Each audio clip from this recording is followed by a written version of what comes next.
مساء الخير ولا صباح الخير حسب التوقيت اللي راكم تشاهدوا فيه هذا الفيديو. اللهم صل وسلم وزد وبارك على سيدنا محمد وبعد. حباباتي صحاباتي جواراتي، أينما كنتم وأينما أحللتم، جبت لكم اليوم في طريقة رائعة في صناعة الرفيس المبسوس. وش نقصد بالرفيس المبسوس؟ فقط يختلف من حيث التشكيلة.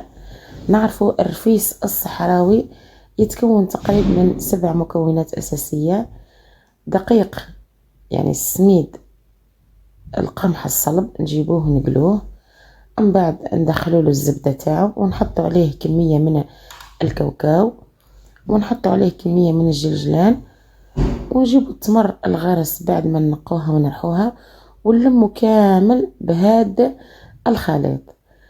التجربة تاعي اليوم ماهيش كيما هاد التجارب. جبت السميد، الدقيق، القمح الصلب، قليته يعني ولا حمسته كما في بعض المناطق. بعد عملية التحميص راح نمروا على الغربال يعني باش تنحي منه هذيك الشوائب الزايدة اللي انحرقت. بعد ما نغربلو رايحة نحطلو المكونات نتاعو. المكونات الأساسية: الكاوكاو، الجلجلان، السمن ولا الزيت، ولا باش يكون ابن درتلو الزبدة نتاع صول. شوفوا البنات لهنايا، بعد ما تقلى مليح حاولت اني نجيب الغربال، غربلته ومن بعد نحلي هذيك الشوائب. رايحين نتمر علينا في الفيديو. البنات حاولوا انكم تفرجوا الفيديو الاخر بلا ما تسرعوه، على الاقل اكيد جربوه. قولوا لي وش رايكم في هذا الرفيس. بعد ما غربلتو البنات طلعوا لي هاد الشوائب زايده اللي انحرقت.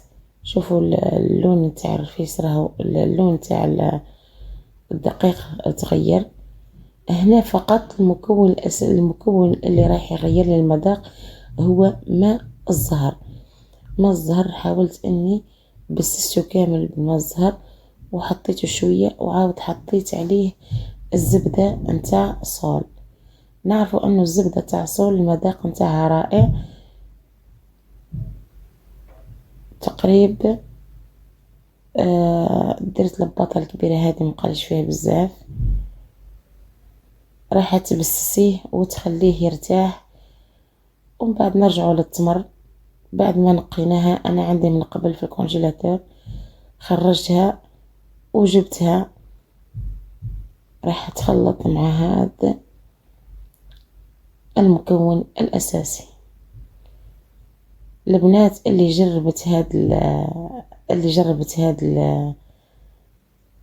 التجربة تخليلي في الكومنتار المذاق نتاعها. بغيت نحكي لكم انا من حيث المذاق ومن حيث الحلاوة. يعني نعرفوا انه تمرة الغرس حلوة بزاف، بصح كي تدخل فيها هذه المكونات راح تقلل الحلاوة نتاعها، راح تكون نسبة الحلاوة تاعها تكون متوسطة. قبل ما يكمل هذا الفيديو البنات حاولوا انكم تعاونوني بالبارتاج، حاولوا انكم تدعموني كما راني ندعم فيكم. البنات هذا الفيديو ما تخليش عندك، بعتيه لصحاباتك حباباتك.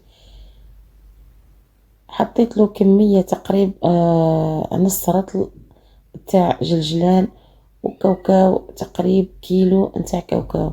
البنات للتذكير، عندي كيلو نتاع سميد بكيلو نتاع كاوكاو بنص رطل تاع جلجلان كامل. يعني كلهم هاد المكونات كلهم يعني فاتوا محمصة ما نحطوهاش نية. وتقريبا 500 جرام نتاع زبدة. نخلطو كل، ورايحة نجيب التمر نتاعي نرحيها، نحيلها النواة نتاعها، نقيها اكيد، نرحيها ومن بعد نجيبو نخلطوها مع هاد المكونات الرئيسية. الريحة البنات ما نحكي لكمش، نعرفوا انه ماء الزهر يغير كامل المذاق. اللي جربتها البنات تحاول انه تبعت لي في لي كومنتير. انا نحكي لكم من حيث البنة راح تختلف فقط، تختلف من حيث المذاق. بعد ما جبت تمرة الغرس حاولت اني ندخل فيها كامل هاد السميد والكاوكاو والجلجلان والزبدة.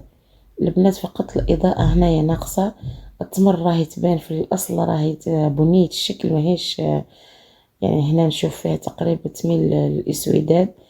حاولت أني ندخل فيها كامل هذا المكون.